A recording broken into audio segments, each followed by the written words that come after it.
Thank you, Chairman. Thank you all for being here, and thank you for your testimonies.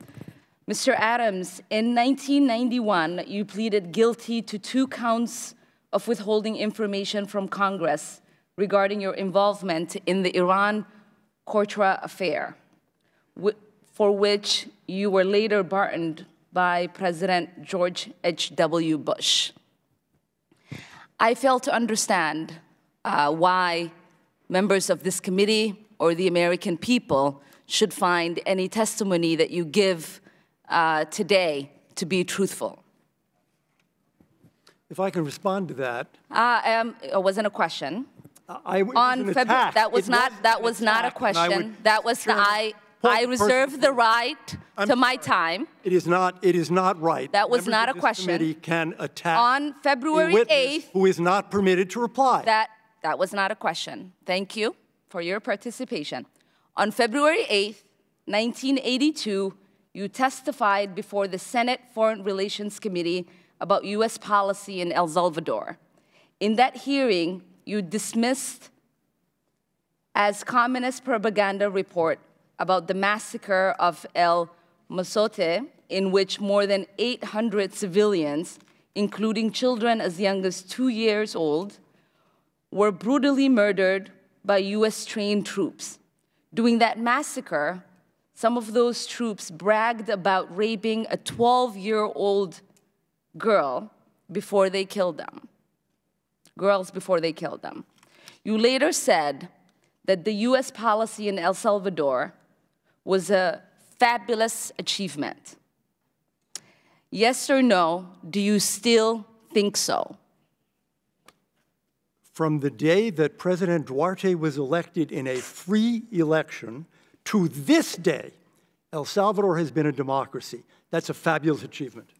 Yes or no, do you think that massacre was a fabulous achievement that happened under our watch? That is a ridiculous question, and I yes or no? No.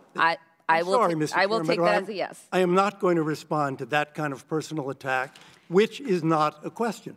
Yes or no, would you support an armed faction within Venezuela that engages in war crimes, crimes against humanity or genocide, if you believe they were serving U.S. interest, as you did in Guatemala, El Salvador, and Nicaragua?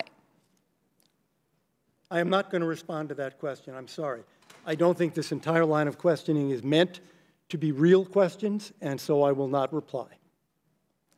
Whether under your watch, a genocide will take place, and you will look the other way because American interests were being upheld, is a fair question, because the American people want to know that anytime we engage a country, that we think about what our actions could be and how we believe our values are being furthered.